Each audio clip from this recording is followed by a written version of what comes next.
Tuhan bersamamu. Inilah Injil Yesus Kristus menurut Matius.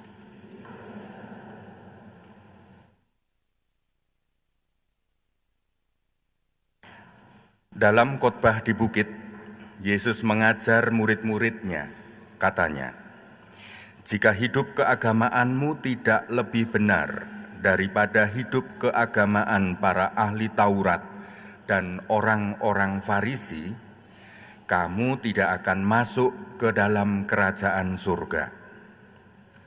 Kamu telah mendengar yang difirmankan kepada nenek moyang kita, jangan membunuh, siapa yang membunuh harus dihukum. Tetapi aku berkata kepadamu, setiap orang yang marah terhadap saudaranya harus dihukum. Kamu telah mendengar firman, jangan berzina. Tetapi aku berkata kepadamu, setiap orang yang memandang perempuan serta menginginkannya sudah berzina dengan perempuan itu di dalam hatinya. Kamu telah mendengar pula yang difirmankan kepada nenek moyang kita, jangan bersumpah palsu, melainkan peganglah sumpahmu kepada Tuhan. Tetapi aku berkata kepadamu, janganlah sekali-kali bersumpah. Jika ya, hendaklah kamu katakan ya. Jika tidak, hendaklah kamu katakan tidak. Apa yang lebih daripada itu berasal dari si jahat.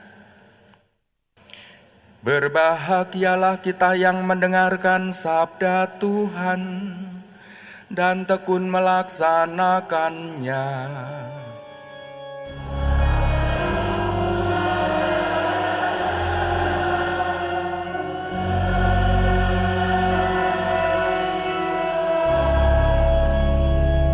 Demikianlah Injil Tuhan.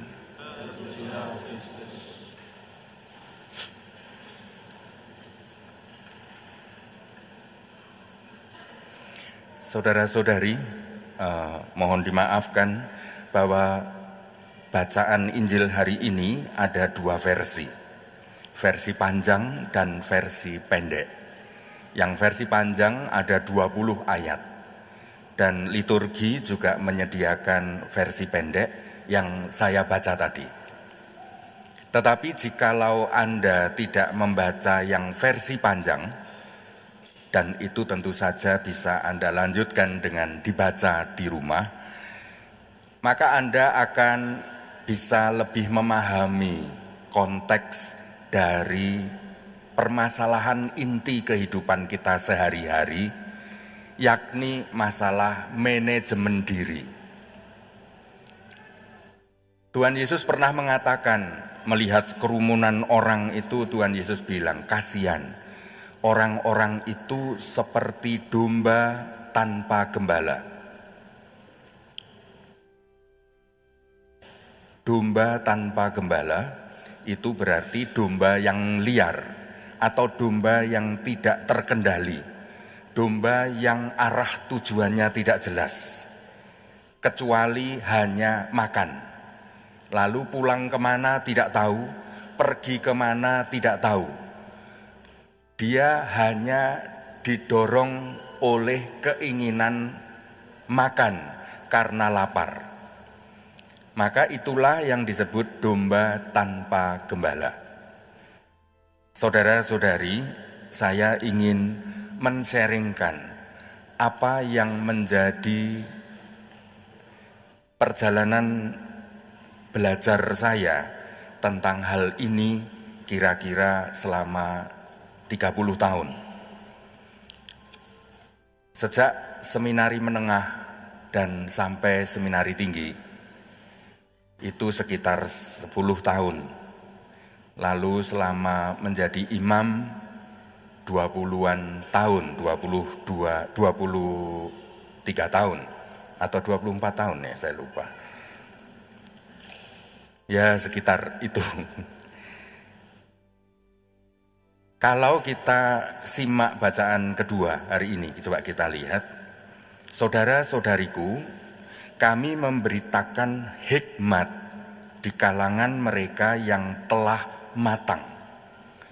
Jadi pribadi manusia ini ada pribadi yang matang, ada yang pribadi yang kemampu. Itu kalau buah gitu ya. Ada yang matang dan pribadi yang kemampu atau mogol, tidak dewasa. Ini bukan masalah usia. Orang usia bisa 90 tahun. Tapi bisa saja anak yang berusia 15 tahun bisa lebih matang daripada yang 60 tahun. Apa yang disebut matang dan tidak? Yaitu kedewasaan mengelola diri. Kedewasaan terutama adalah mengelola emosi. Kalau hikmat datang, artinya ketika seseorang mempunyai kebijaksanaan, suatu kiat di dalam kehidupan yang menjadikan dia terbiasa dalam menghadapi sesuatu itu secara bijak. Lawannya bijak adalah fasik, orang yang mudah terbakar oleh api emosi dan dia tidak mampu lagi. Maka baik, hikmat ini hikmat yang bukan dari para penguasa dunia. Yang ingin saya sampaikan, sharingkan juga bukan hikmat yang diberikan oleh dunia, tetapi hikmat Allah yang tersembunyi dan rahasia. Menurut saya, sekitar 30 tahun hikmat ini tersembunyi. Saya harus menggali, mencari, mengumpulkan dan menyimpulkan. Tentu saja hikmat yang saya akan bagikan ini belumlah yang sempurna. Pasti ini terus harus perjalanan yang mesti terus dikembangkan. Saudara-saudari, kita semua manusia yang dianugerahi Tuhan akal budi dan hati. Ini adalah sarana, dua tangan untuk mencari hikmat. Akal budi dan hati ini adalah dua sayap untuk kita bisa terbang menyambut keilahian di dalam hidup. Saudara-saudari, di dalam diri kita ini ada dua pihak yang ingin saya sampaikan. Satu hal yang sembunyi, jikalau Anda semua hari ini coba kita ajak bertanya pada diri sendiri. Seperti saya, Anda biasa menyapa saya dengan nama Romo Didik. Orang yang namanya Didik ini bisa bertanya pada diri saya sendiri. Lalu saya bisa ngomong kepada diri saya sendiri seakan-akan dua pihak. Saya seakan-akan ada Didik yang di dalam dan ada Didik yang saya ajak ngomong. Yang satunya sebagai aku, yang satunya sebagai engkau. Dan itu yang tersembunyi selalu, yang sering kali saya lewati di dalam setiap peristiwa.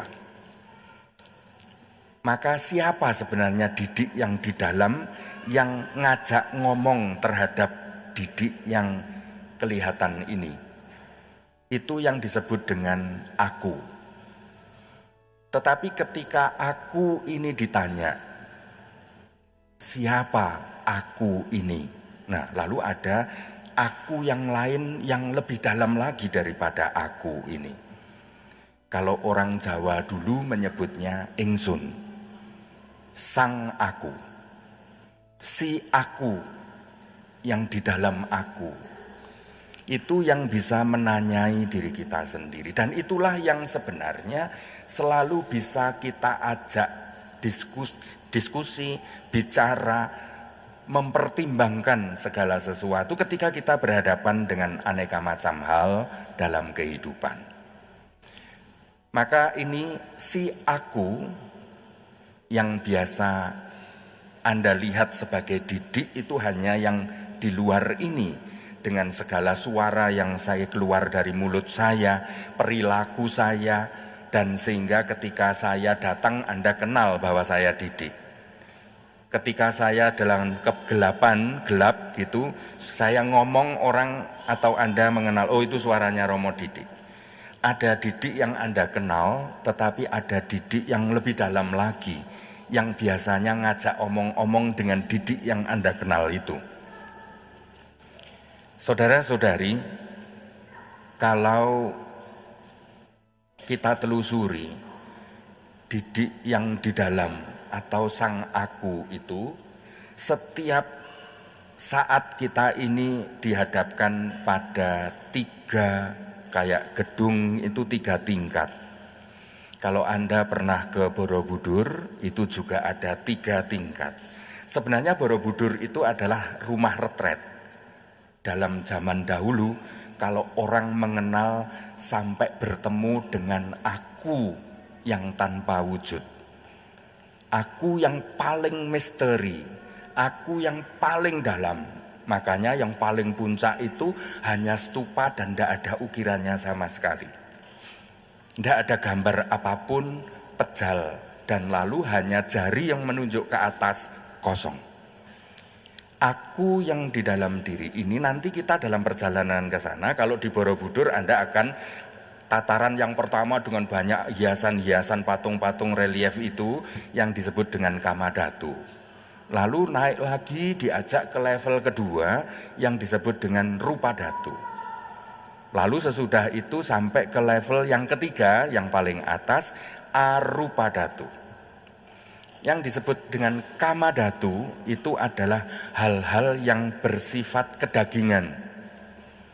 Maka ada level gedung lantai pertama ini yang disebut dengan daging.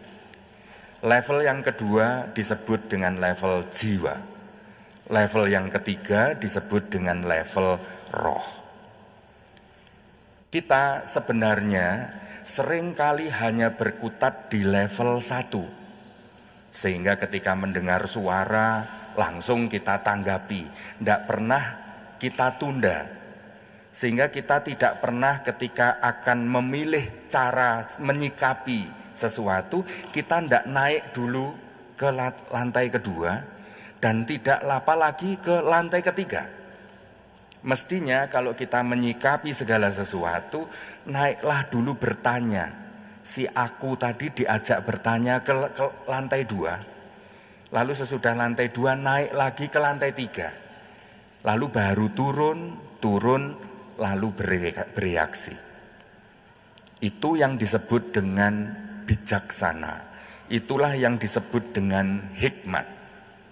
Orang yang berhikmat itu adalah segala reaksi kehidupan kita ini selalu ketika kita konsultasikan sampai di lantai 3. Ya kita bisa komentar, kesuwen Romo, kesuwen. Mosok ngomongan nyelekit ngono kok dadak dinteni sik naik sik ke lantai 2. Naik lagi ke lantai 3, terus turun, lak wis gak malih tersinggung aku laan. Sudah selesai lalu masalahnya.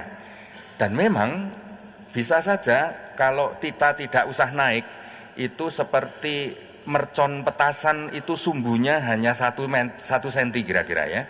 Begitu ada api seret duor gitu, itu yang selalu terjadi dalam hidup kita sehari-hari.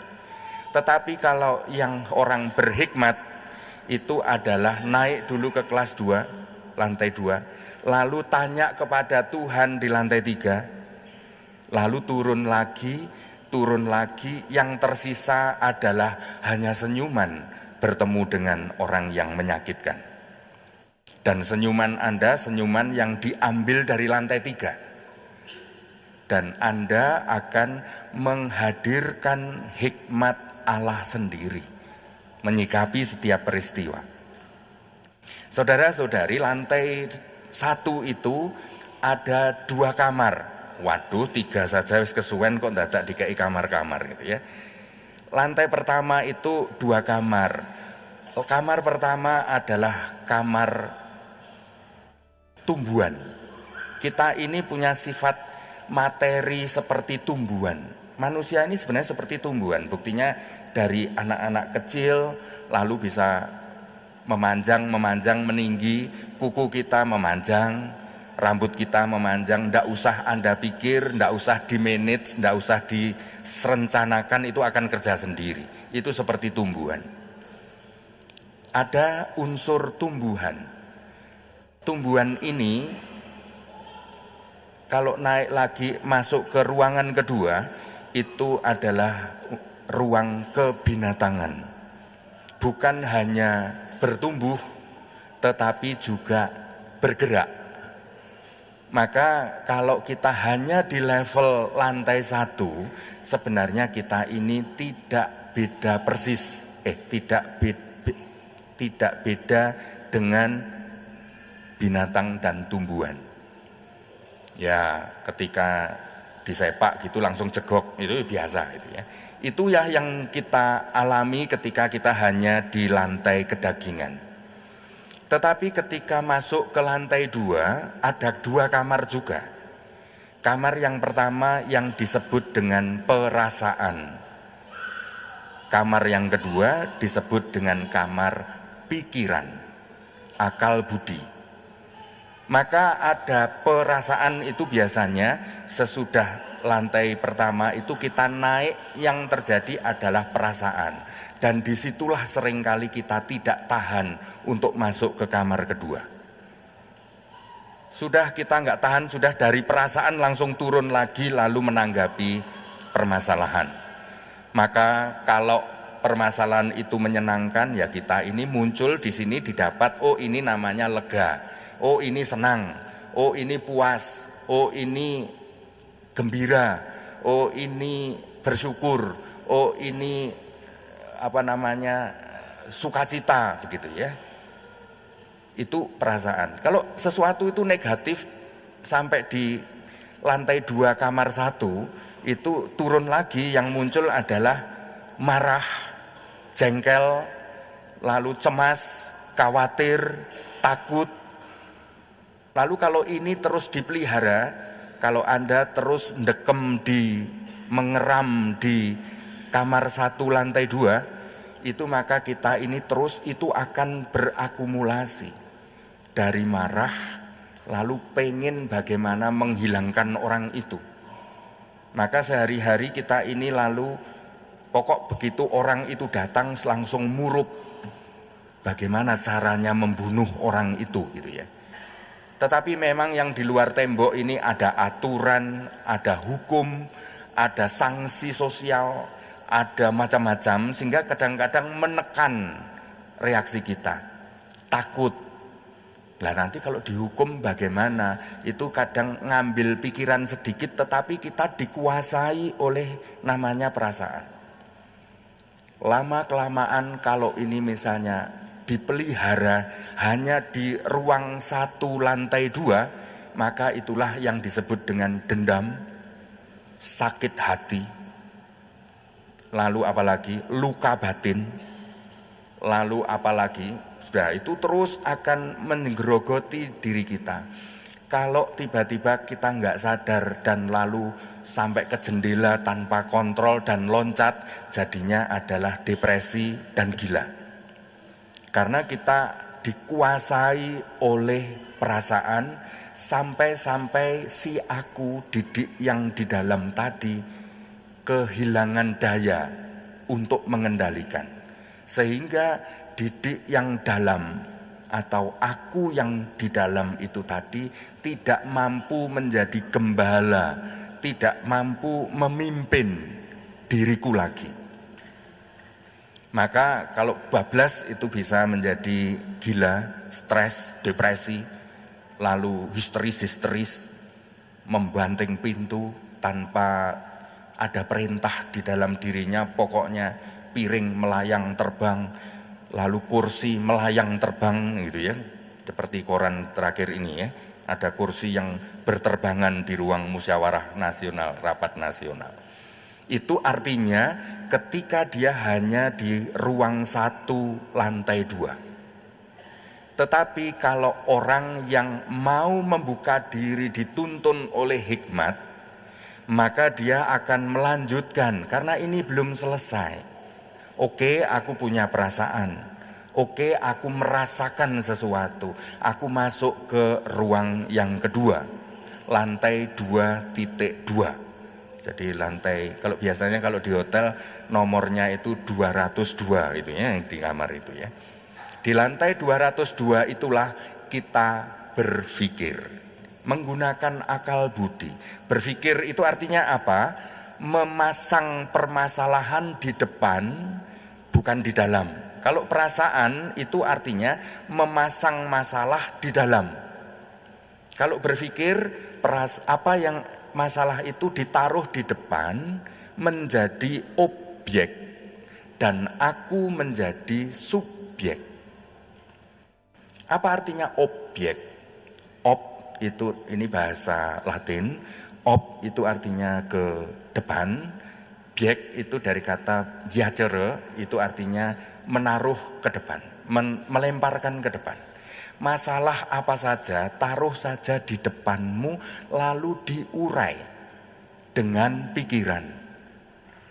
Ketika saya tersinggung di perasaan di ruang 201 tadi, sakit hati, kecewa, maka di dalam ruangan 202 lalu ditanya, ada pertanyaan, sang aku tadi lalu bertanya kepada Didik, Dik, kenapa kamu tadi tersinggung? Ya gini-gini, memasalahkan hal pribadiku, mengejek, menghina, merendahkan. Oh, berarti kamu sedang berhadapan dengan harga diri. Tetapi mengapa ketika kamu dikata-katai begitu lalu tersinggung? Apa yang menjadikan kamu tersinggung sebenarnya? Harga diri ini masalah harga diri. Oke, lalu terus kita diajak berpikir sebenarnya. Lalu mengajak melihat siapa sebenarnya yang merendahkan kamu tadi. Lalu muncullah perasaan berubah dari marah, benci, lalu bisa menjadi memahami siapa yang sedang menyakiti. Lalu terus itu yang kita bisa berdiskusi. Lalu sesudah itu akal budi akan mengantarkan kita ke lantai 3. Lantai 3 yang ruang pertama, 2 ruang juga. Jadi kamar nomor 301 itu adalah kita akan berbincang-bincang dengan roh. Maka kita lalu bisa bertanya, sang aku tadi mengajak bertanya kepada roh, kepada sang maha aku yang kita sapa sebagai bukan sekedar Tuan yang sang memimpin, tetapi ditambah H di tengahnya karena dia adalah dari luar batas kehidupan ini. Maka kita menyebutnya Tuhan. Tuhan, apa yang engkau kehendaki dengan peristiwa ini? Maka disitulah sang aku, maha aku itu tadi akan berbicara yang kadang-kadang melampaui kemarahan kita. Dia mewakili subjek yang ilahi di dalam diri kita. Maka sang aku, sang maha aku lalu mengajarkan suatu hikmat yang bukan datang dari dunia ini. Ada 3 judul hikmat dari ilahi. 1 adalah iman, 2 adalah harapan, 3 adalah kasih. Itulah yang kita sebut di dalam tradisi Gereja Katolik sebagai 3 keutamaan ilahi. Kalau kita dengan segala masalah kita ini bisa sampai ke ruang kamar 301, maka kita akan dihadapkan dengan iman, harapan, dan kasih. Ketika kita akhirnya berembuk dengan 3 keutamaan hikmat ilahi ini, akhirnya kita bisa berubah sampai di sana. Aku bukan lagi yang sakit hati, tapi aku yang mencintai. Aku yang mampu berharap bahwa dia akan menjadi baik kalau aku berbuat baik kepada dia. Aku percaya bahwa jikalau aku mengampuni dia, aku tetap mencintai dia. Aku percaya maka ini adalah berkat yang melimpah bagi kehidupan. Dan disitulah lalu jikalau Anda masih mau melanjutkan lagi, itu ke ruang 302. Kamar 302, kita akan akhirnya masuk di dalam keheningan ilahi. Itu yang puncak ujungnya Arupadatu. Sesuatu yang hening, yang damai, yang suci, yang kudus. Disitulah Musa melepaskan sandalnya dan bersujud di hadapan Sang Ilahi. Kita akan kalau menghadapi segala masalah, maka lalu kita sampai di ruang 302 tadi, lantai 3 nomor 2 tadi, lalu kita menjadi hadir di dalam Allah. Maka saudara-saudari, inilah manajemen kolbu ya, versi Yesus. Maka Tuhan Yesus bilang, ini bukan masalah membunuh atau marah, enggak. Ada yang lebih dalam daripada itu, yaitu ketika kita dalam menghadapi setiap hal, masuklah sampai ke ruang 302. Maka di sana kamu, itu yang disebut oleh Tuhan, kalau kamu berdoa, masuklah ke dalam kamarmu dan tutuplah pintu. Dan kamu akan hadir di hadirat Allah. Dan kamu akan ada bersama-sama dengan Allah. Disitulah kita akan, oleh para filosof disebut Mysterium Fascinosum, suatu misteri keterpesonaan ilahi. Maka sampai meskipun tadinya muasalah ndak karu-karuan, aku difitnah, aku dikhianati, aku apa, itu di luar, di lantai 1 di luar itu ruame sekali. Tetapi kalau kita masuk di lantai 302, kamar 302, maka yang terjadi di sana adalah hati yang terpesona, roh yang terpesona dengan yang ilahi. Kalau sudah berjumpa dalam keheningan damai, itulah yang disebut dengan shalom. Shalom bukan hanya masalah teriakan, shalom ya, atau salam ya, atau sudah salaman, bukan masalah itu. Tetapi adalah ketika sampai kepada kedamaian ilahi. Nah, sampai di sana barulah Anda turun, maka beda.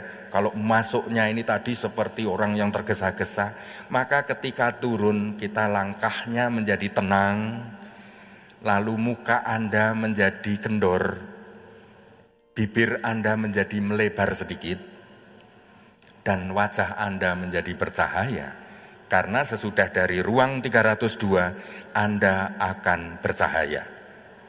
Bercahaya apa? Hikmat ilahi.